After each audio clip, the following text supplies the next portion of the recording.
यमुनानगर के न्यायालय में आज हिंदी भाषा में तैयार किया गया पहला केस दाखिल हुआ है। बता दें कि जहां शिकायतकर्ता हिंदी में दायर इस केस को लेकर उत्साहित हैं, वहीं केस दायर करने वाले अधिवक्ता भी काफी प्रसन्न नजर आ रहे हैं। मैंने आज अपना एक केस फाइल किया है अपने एडवोकेट के थ्रू कि मेरा केस इंग्लिश में ना होकर हिंदी के अंदर फाइल किया जाए, लेकिन कुछ कारणोंवश मेरा केस को पहले एक्सेप्ट करने से हिंदी में आनाकानी हुई, लेकिन वकील साहब ने अपने जरिए सेशन से के माध्यम से समझाया और जिसके कारण मेरा ये केस हिंदी में जो पहला केस है यमुनानगर डिस्ट्रिक्ट के अंदर कोर्ट के अंदर ये फाइल होने हुआ है। तो आपको कितनी खुशी हो रही है? मेरे को बहुत अच्छा लग रहा है कि मेरे माध्यम से जो हमारे गरीब तबका है, जो थोड़ा सा कम पढ़ा लिखा तबका है,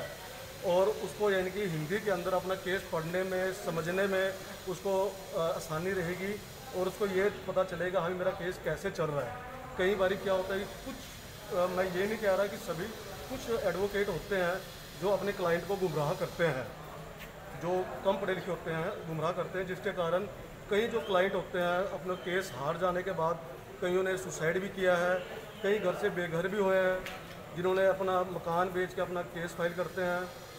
तो अब उसको यानी कि अपना थोड़ा सा मेरे को लगता है कि जो कम पढ़ा लिखा जो तबका है उसको अपना केस में अपना लड़ने में कोई झिझक नहीं होगी। मैम पहले तो मैं अपने बारे में कुछ बताना चाहूँगा कि मैं अधिवक्ता रियाज राना यहाँ 2012 से प्रैक्टिस कर रहा हूँ और मौजूदा अपनी बार का जो जगाधरी बार है हमारी, उसका मैं उपायुक्त हूँ, जिसके लिए मैं बार में भी काम कर रहा हूँ और सबको प्रोत्साहित भी करता हूँ। और हमारे जो विशाल जोली जी हैं, हमारे उत्तर भारत के संयोजक हैं, उनसे मैं जुड़ा हूँ इस अभियान से और मैं चाहता हूँ कि हमारी मातृभाषा को सम्मान भी मिले।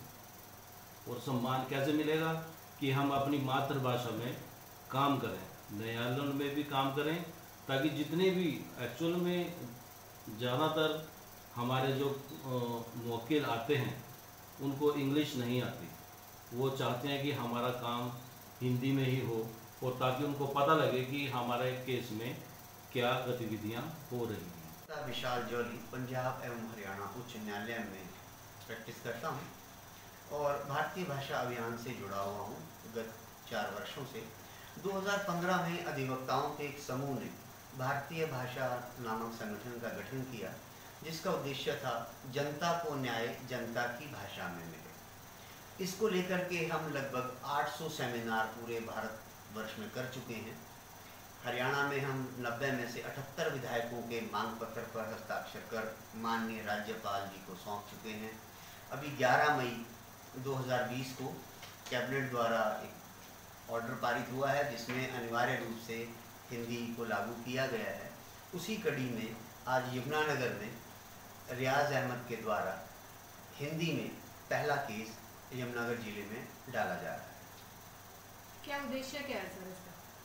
इसका उद्देश्य है कि जनता को न्याय जनता की भाषा में मिले, ताकि वह समझ सके कि उसके केस में क्या हो रहा है, उसके पक्ष में कौन सी गवाही ली जा रही है, उसके विपक्ष में कौन सी गवाही जा रही है, तो उसको न्याय अपनी भाषा में मिले, ना मिले केवल मिलता हुआ दिखना भी चाहिए। सर जनता को क्या खुशी मिलेगी आपके हिंदी में डालने से?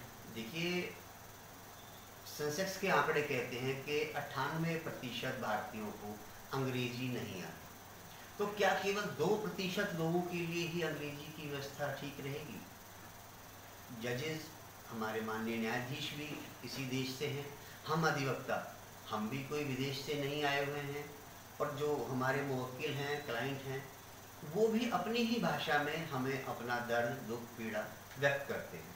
तो उनका अधिकार है, संविधान देता है, ऑफिशियल लैंग्वेज एक्ट देता है, हाई कोर्ट इसे न्याय प्रदान करने का अधिकार मातृभाषा में सबको उपलब्ध है।